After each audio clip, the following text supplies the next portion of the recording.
आरोप झाले तर जबाबदारी म्हणून पहिले आपण राजीनामा दिला पाहिजे असं विधान केलं अण्णा हजारेंनी।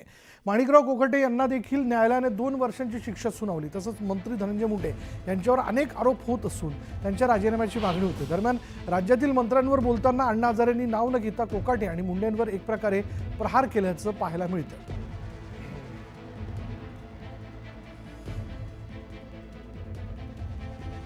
मंत्री असेल पण मंत्रिमंडळात सामील झाला ना, जे जे लोक मंत्रिमंडळात सामील होतात त्यांनी आपल्या जीवनाचा आदर्श ठेवला पाहिजे।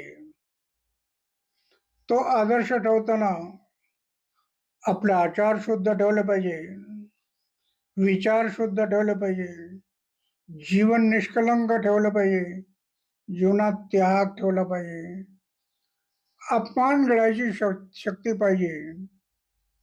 हे जनतेसमोर आदर्श जर ठेवला तर जनता त्यांचे अनुकरण करतील। तुम्हीच वाट सोडून जर चालला तर जनता कुठे जाणार आहे, देश कुठे जाणार आहे, याचा विचार करणं गरजेचं आहे। मंत्रिमंडळात राहून ज्यावेळेला आरोप होता छत्रपती संभाजीनगरमध्ये यानंतर आपण जाणून घेणार आहोत इतरही महत्त्वाच्या घडामोडी अगदी झटपट सुरुवात करूया। छत्रपती संभाजीनगरमध्ये 10वीच्या परीक्षेतील कॉपी रोखण्यासाठी शाळेनं अनोखी शक्कल लढवली। पैठण तालुक्यातील जायकवाडी उत्तरमधील शाहू विद्यालयानं शाळेच्या चारही बाजूने मोठी चर खोदली। शाळेतील खिडकीतून कोणी कॉपी टाकू नये यासाठी ही चर खोदण्यात आली आहे। येवल्याच्या अंधारसूर शाळेच्या केंद्रावर काही तरुण बाहेरून कॉपी पुरवण्यासाठी धडपड करत होते, मात्र मीडियाचे कॅमेरे पाहताच या तरुणांनी धूम ठोकली। परीक्षा केंद्रावर पोलीस बंदोबस्त नसल्यानं कॉपी पुरवणाऱ्यांची गर्दी दिसून आली। 10वीच्या परीक्षेच्या पहिल्याच दिवशी यवतमाळच्या महागावमध्ये मराठीचा पेपर फुटल्याचं समोर आलं। पेपरचे फोटो सोशल मीडियावर व्हायरल झाले। शिक्षण विभागाकडून या प्रकरणी चौकशी सुरू करण्यात आली। जालन्याच्या बदनापूरमध्येही 10वीचा मराठीचा पेपर फुटल्याची धक्कादायक माहिती समोर आली। पेपर सुरू झाल्यानंतर काही वेळात प्रश्नपत्रिका लीक झाली आहे। शहरातील झेरॉक्स सेंटरमधून प्रश्नपत्रिकेचे प्रिंट काढून विद्यार्थ्यांना पुरवण्यात आले। जालना जिल्ह्यातील मंठा तालुक्यात 10वीच्या परीक्षा केंद्रावर कॉपी पुरवण्यासाठी तोबा गर्दी झाल्याचा प्रकार समोर आला। मंठाच्या तळणी इथल्या जिल्हा परिषद हायस्कूलमध्ये हा प्रकार घडलाय। दरम्यान या गर्दीपुढे पोलीसही हतबल झाल्याचं दिसून आलं। जालन्यात 10वीचा पेपर फुटला नसल्याचं स्पष्टीकरण बोर्डाचे अध्यक्ष शरद गोसावी यांनी दिलं। जालन्यात प्रश्नपत्रिका व्हायरल झाली नसून प्रश्नपत्रिकेशी संबंधित नसलेला एक अन्य पेपर व्हायरल झालाय असं गोसावी म्हणाले।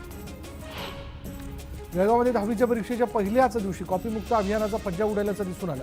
अनेक केंद्रांवर कॉपी पुरवल्या जात असल्याचा प्रकार समोर आलाय। परीक्षा केंद्रावर मोठा बंदोबस्त असतानाही कॉपी पुरवण्यासाठी कॉपी बहाद्दारांनी परीक्षा केंद्राबाहेर गर्दी केली। उपमुख्यमंत्री एकनाथ शिंदेंना धमकीचा मेल पाठवण्यात आला होता आणि या प्रकरणी पोलिसांनी बुलढाण्यातून दोघांना अटक केली। धमकीनंतर 24 तासांच्या आत अटक करत त्यांना मुंबईला आणलं जाणार आहे। उपमुख्यमंत्री एकनाथ शिंदेंना बॉम्बनं उडवून देण्याची धमकी आल्यानंतर सुरक्षित वाढ करण्यात आली। शिंदे आज विदर्भ दौऱ्यावर असल्यानं त्यांच्या सुरक्षेसाठी एसपीओ नागपूर पोलीस सुरक्षेत तैनात करण्यात आले, तर देवगिरी बंगल्यावर येणाऱ्या प्रत्येकाचं नाव नंबर लिहिणं अनिवार्य असणार आहे। चिखलीच्या भाजपच्या आमदार श्वेता महाले यांना जीवे मारण्याची धमकी देण्यात आली। धमकीचं पत्र मिळाल्यानंतर भाजप कार्यकर्ते आक्रमक झाले। यावेळी चिखली पोलीस स्थानकात तक्रार नोंदवण्यात येणार आहे। यंदाच्या गणेश उत्सवात प्लास्टर ऑफ पॅरिसच्या अर्थात पीओपी मूर्तींना बंदी असणार आहे। मागील गणेश उत्सवाप्रमाणे आगामी सार्वजनिक गणेश उत्सवावर देखील कोर्टाच्या नियमांचं सावट आहे। आगामी गणेश उत्सव आणि नवरात्र उत्सव पूर्णपणे पर्यावरणपूरक असावा असं बीएमसीने म्हटलं। राज्याच्या सरकारी शाळेतील लाखो विद्यार्थ्यांना शालेय पोषण आहाराअंतर्गत आता पुन्हा अंडी खायला मिळणार आहेत। निधी अभावी सरकारनं शालेय पोषण आहारात मिळणाऱ्या अंड्यांचा निधी बंद केला होता, मात्र विरोधकांकडून झालेल्या टीकेनंतर अंडी, लापशी आणि केळी देण्याचा निर्णय घेण्यात आला। टोमॅटोचे बाजारभाव घसरल्यानं शेतकरी हवालदिल झाला। 20 किलो टोमॅटोच्या कॅरेटला 2 महिन्यांपूर्वी मिळणारा 500 ते 600 रुपयांचा बाजारभाव आता 150 ते 200 रुपयांपर्यंत खाली आला।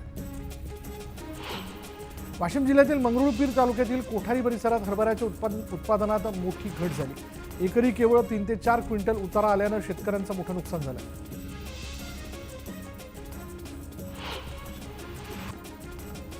चला महत्त्वाची बातमी आणखीन यानंतर मनमाड ती बातमी देखील आपल्याला जाणून घ्यायची। इतरही घडामोडी असतील पण वेळ झाली का ब्रेक घेऊयात। पहा फक्त न्यूज 18 लोकमत।